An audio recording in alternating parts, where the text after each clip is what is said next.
Shalom, Bapak Ibu yang terkasih di dalam Tuhan. Salam sejahtera. Kita jumpa lagi, puji Tuhan. Salam jumpa. Senang saya kembali untuk menyampaikan firman Tuhan, Bapak Ibu, yang adalah kekuatan kita, yang adalah merupakan urapan daripada Tuhan bagi setiap kita. Bapak Ibu yang terkasih di dalam Tuhan, pada hari ini kita mengambil tema bayang-bayang manusia lama. Bayang-bayang manusia lama. Saudara, siapa itu manusia lama kita?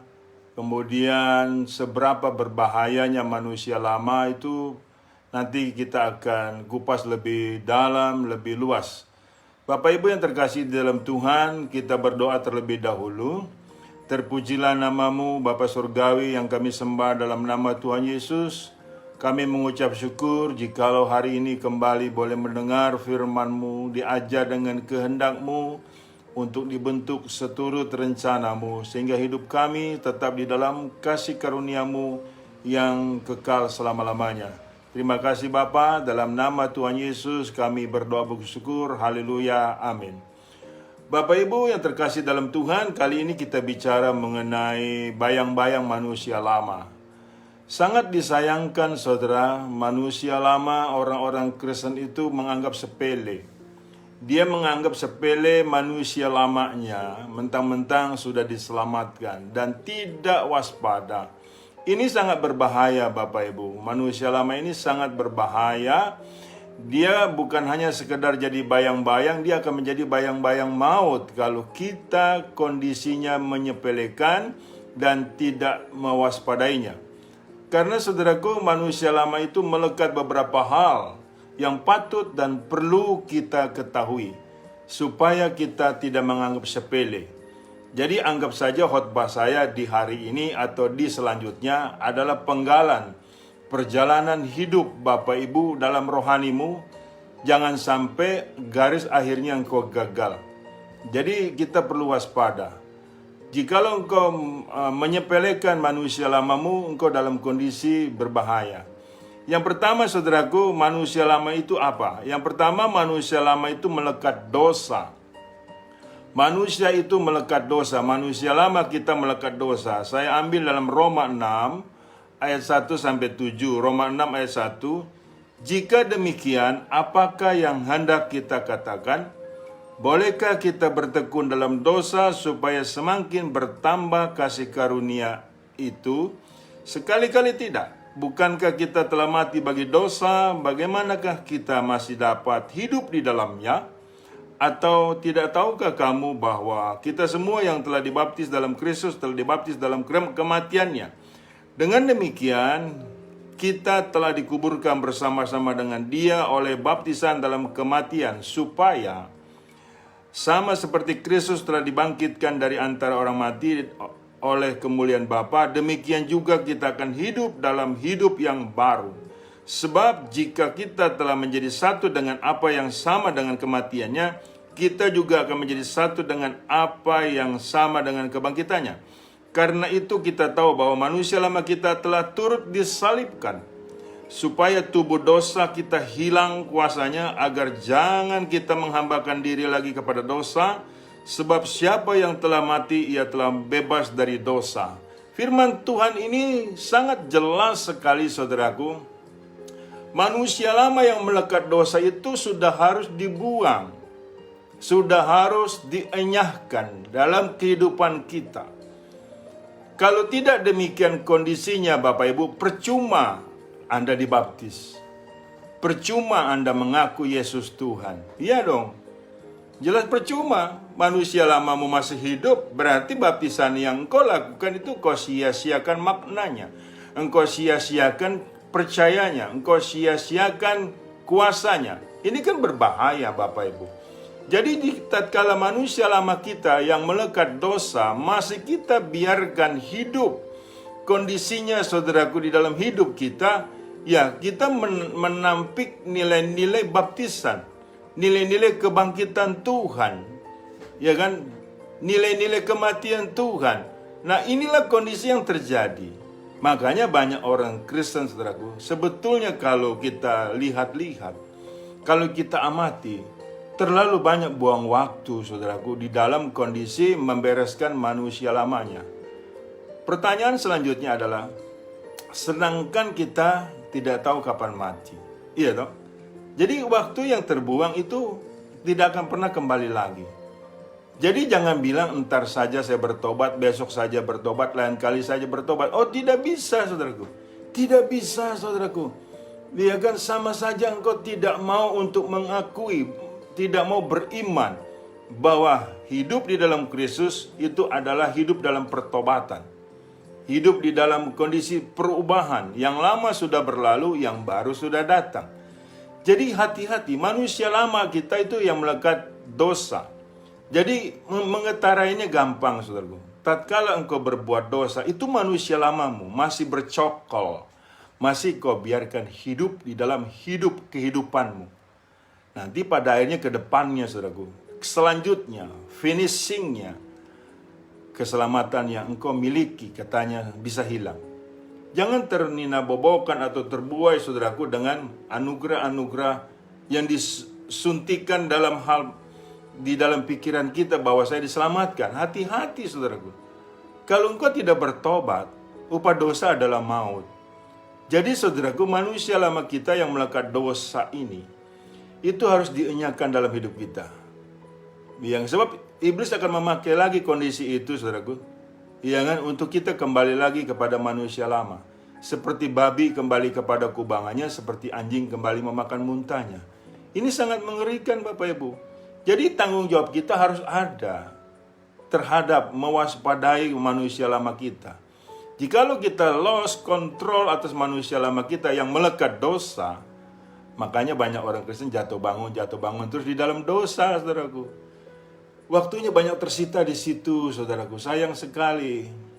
Iya kan, kau cuma mengaku bertobat 5 tahun. 5 tahun itu isinya apa? Perubahan apa yang engkau sudah adakan? Kalau cuma lama dalam jarak baptisan kemudian dihitung saya bertobat, nanti dulu, saudaraku. Iya kan, perlu didefinisikan apa itu pertobatan, perlu dirinci. Jadi tidak bisa kita memakai nilai waktu pertobatan kita 5 tahun, 10 tahun sudah bertobat. Ternyata isinya adalah selalu melakukan nilai dosa. Itu bukan bertobat, Bapak. Itu namanya tobat kumat. Itu yang membahayakan keimananmu. Tuhan tidak bisa dipermainkan. Dikatakan jangan sesat. Allah tidak bisa dipermainkan. Apa yang kau tabur itu yang kau tuai. Galatia 6 ayat 7 menyatakan hal itu. Jadi perlu kita mewaspadai manusia lama kita ini sungguh-sungguh. Karena di situ melekat dosa. Iya kan, saudaraku, yang seperti firman Tuhan ini mengatakan yang tadi saya bacakan. Yang kedua, saudaraku. Yang kedua, manusia lama itu melekat kebinasaan. Manusia lama melekat kebinasaan. Efesus 4 ayat 21 sampai 25. Karena kamu telah mendengar tentang Dia dan menerima pengajaran di dalam Dia menurut kebenaran yang nyata dalam Yesus, yaitu bahwa kamu berhubung dengan kehidupan kamu yang dahulu harus menanggalkan manusia lama yang menemui kebinasaannya oleh nafsunya yang menyesatkan, supaya kamu dibaharui dalam roh dan pikiranmu dan mengenakan manusia baru yang telah diciptakan menurut kehendak Allah di dalam kebenaran dan kekudusan yang sesungguhnya. Karena itu buanglah dusta dan berkatalah benar seorang kepada yang lain, karena kita adalah sesama anggota. Saudara, yang kedua adalah manusia lama itu melekat kebinasaan. Di situ juga melekat hawa nafsu yang menyesatkan. Itu manusia lama kita. Bisakah Bapak Ibu anggap sepele manusia lama yang sangat berbahaya ini? Tidak boleh dianggap sepele, Bapak Ibu. Yang kalau tidak demikian kondisinya, Bapak Ibu, kita anggap sepele, bahaya. Iya kan, makanya kita harus ada perubahan yang disebut pertobatan. Sehingga engkau sangat bisa percaya mengenakan manusia baru. Bila manakah kita berada dalam manusia baru? Bila kita tidak untuk melakukan dosa lagi. Bila kita tidak mau melakukan menyesatkan lagi. Bila kita tidak mau berhawa nafsu lagi. Itu nilai kita punya manusia baru. Iya, saudaraku. Memang sepertinya beda-beda tipis, tapi tidak beda-beda tipis, Bapak Ibu. Jadi manusia lamamu itu melekat kebinasaan. Kalau itu dilanjutkan, kebinasaanlah yang terjadi. Itu perlu Bapak Ibu waspada.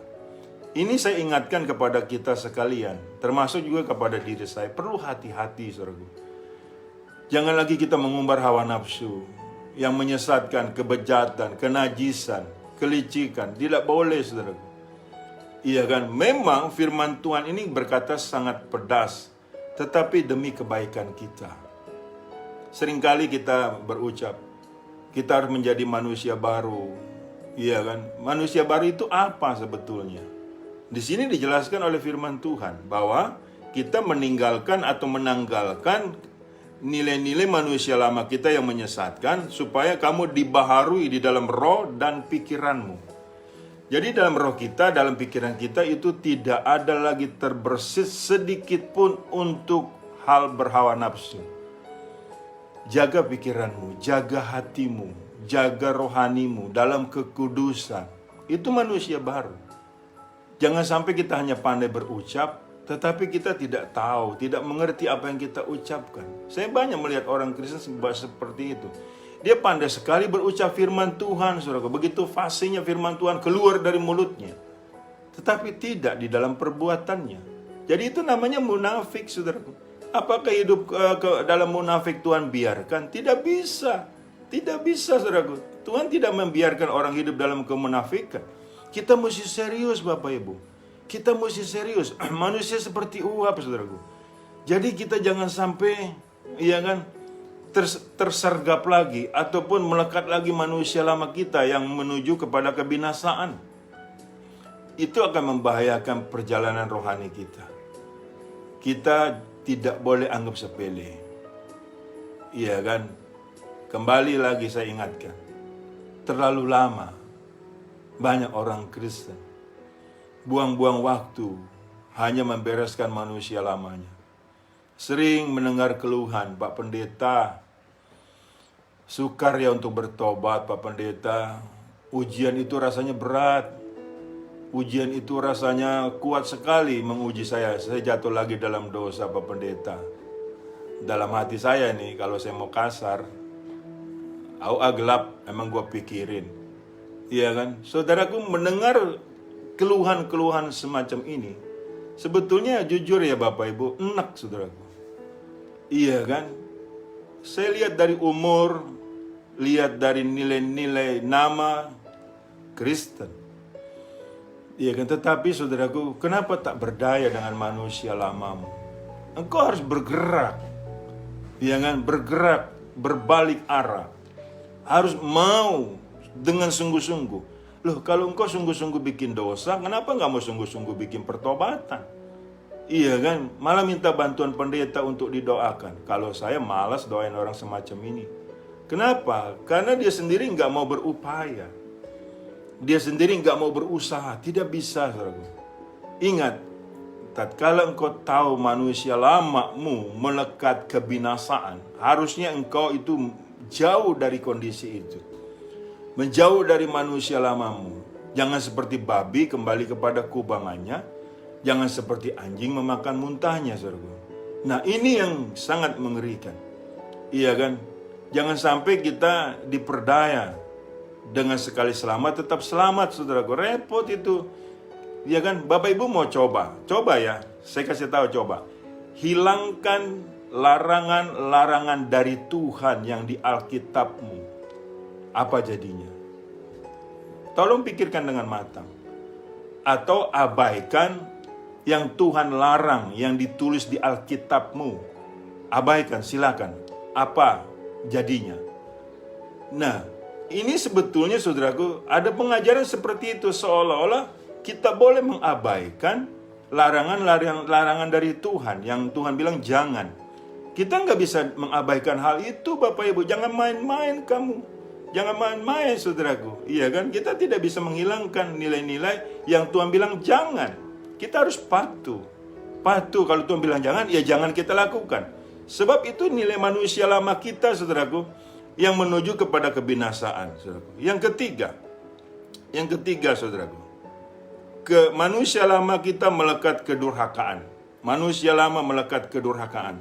Kolose 3 ayat 5 sampai 17. Karena itu matikanlah dalam dirimu segala sesuatu yang duniawi, yaitu percabulan, kenajisan, hawa nafsu, nafsu jahat, dan juga keserakahan, yang sama dengan penyembahan berhala. Semuanya itu mendatangkan murka Allah atas orang-orang yang durhaka. Dahulu kamu juga melakukan hal itu ketika kamu hidup di dalamnya. Tetapi sekarang buanglah semuanya ini, yaitu marah, geram, kejahatan, fitnah, dan kata-kata kotor yang keluar dari mulutmu. Jangan lagi kamu saling mendustai karena kamu telah menanggalkan manusia lama serta kelakuannya. Ingat firman Tuhan itu.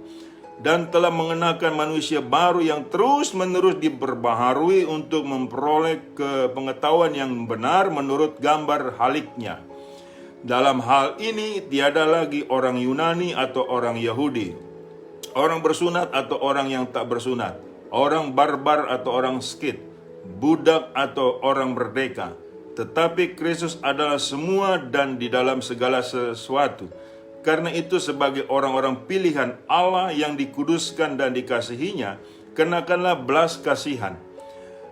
Kemudian kemurahan, kerendahan hati, kelemah lembutan, dan kesabaran. Sabarlah kamu seorang terhadap yang lain, ampunilah seorang akan yang lain. Apabila yang seorang menaruh dendam terhadap yang lain, sama seperti Tuhan telah mengampuni kamu. Kamu berbuat jugalah demikian, dan di atas semuanya itu kenakanlah kasih, sebagai pengikat yang mempersatukan dan menyempurnakan. Hendaklah damai sejahtera Kristus memerintah dalam hatimu. Karena untuk itulah kamu telah dipanggil menjadi satu tubuh dan bersyukurlah.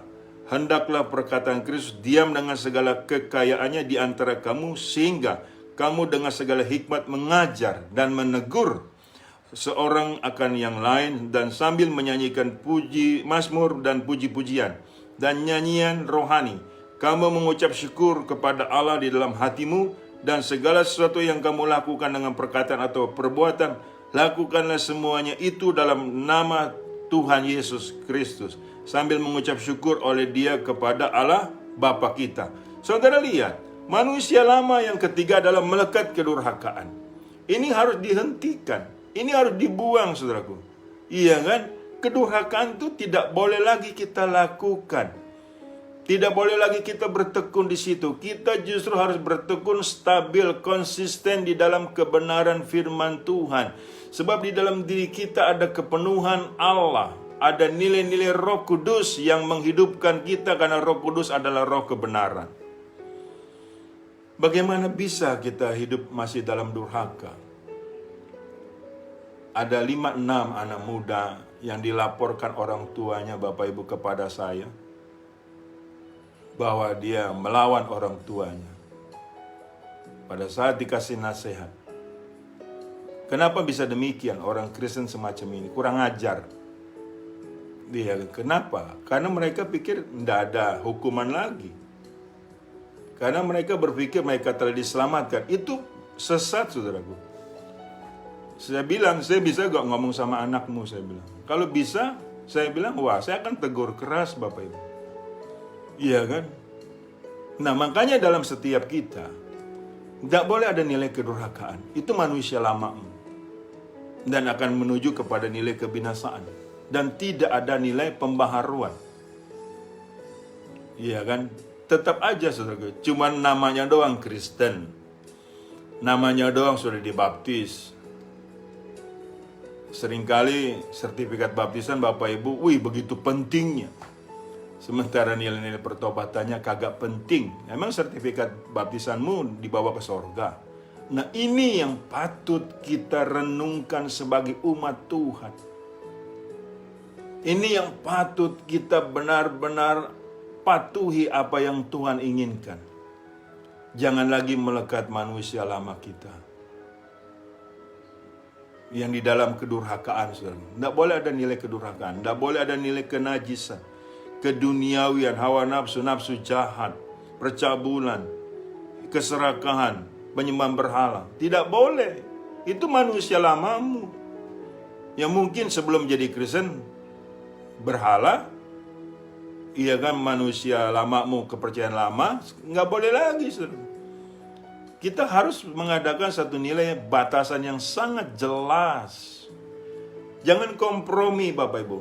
Kestabilan, konsistensi dalam melakukan firman Tuhan, menyenangkan hati Tuhan itu perlu dan harus.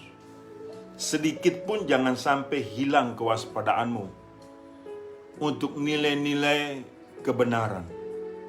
Jangan sampai engkau ditipu oleh iblis yang menyamar sebagai malaikat terang.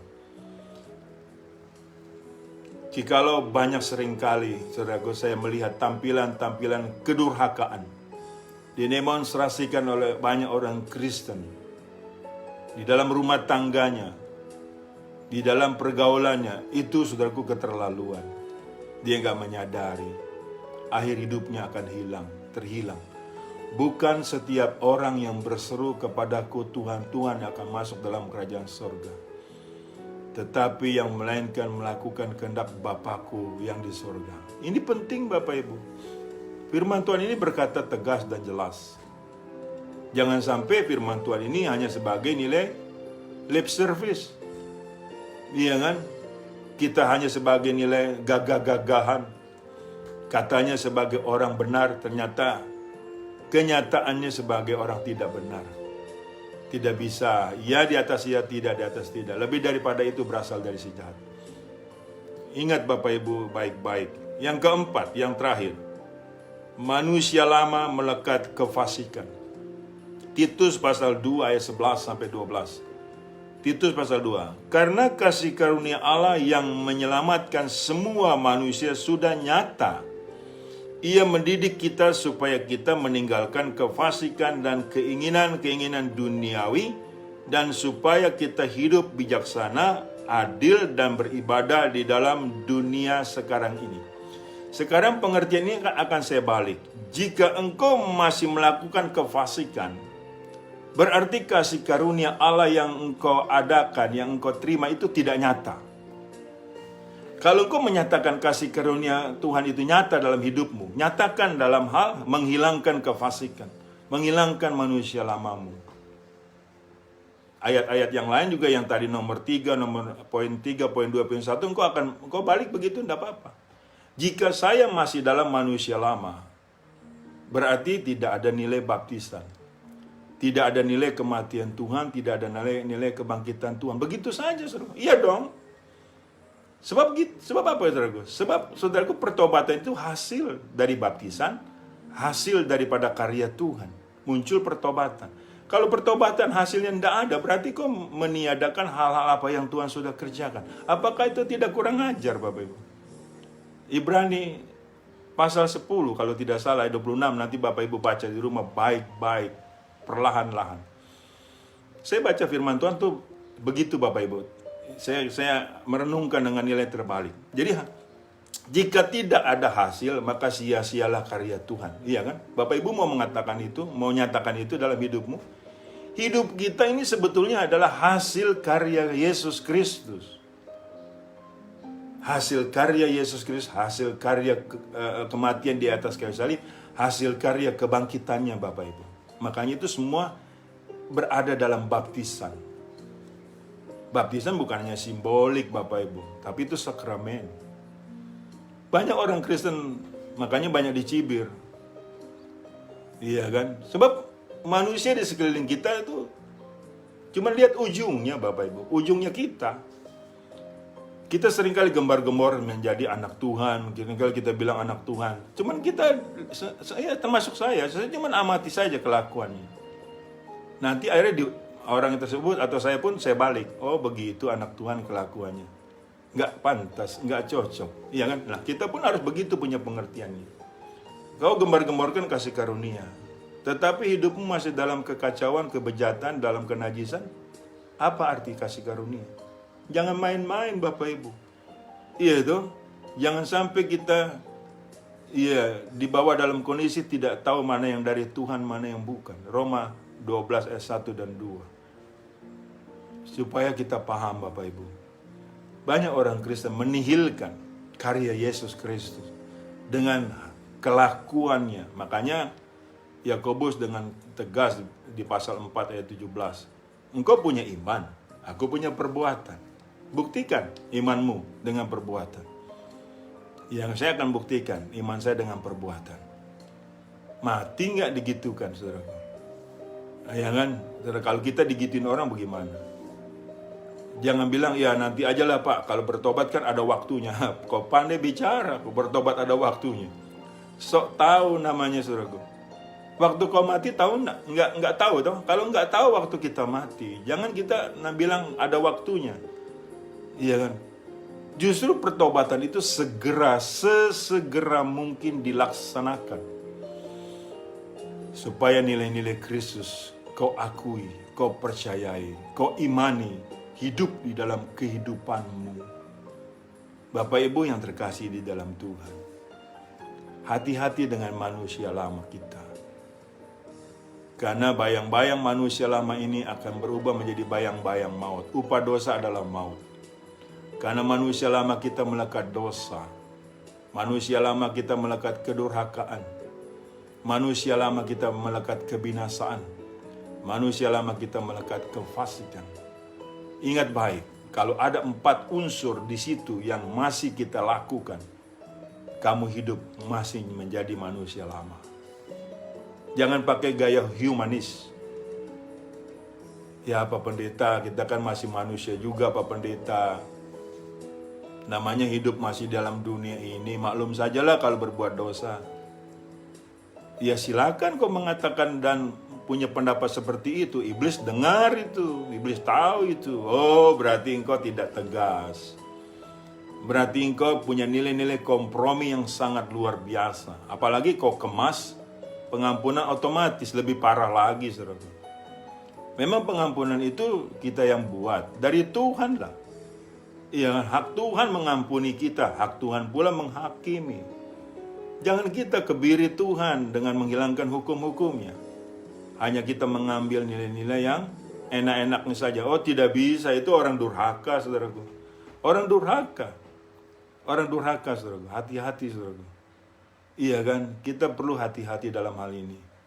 Jangan sampai manusia lama kita, bukan manusia lama kita, manusia Bapak Ibu. Kalau kita kan saya ngikut, manusia lah Bapak Ibu itu melekat. Kentarai, itu caranya kita peka.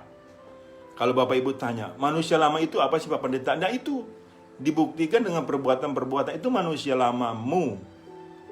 Perbuatan-perbuatan tidak benar, perbuatan durhaka, itu manusia lama. Makanya jangan kau turuti. Itu harus dilenyapkan, dienyahkan.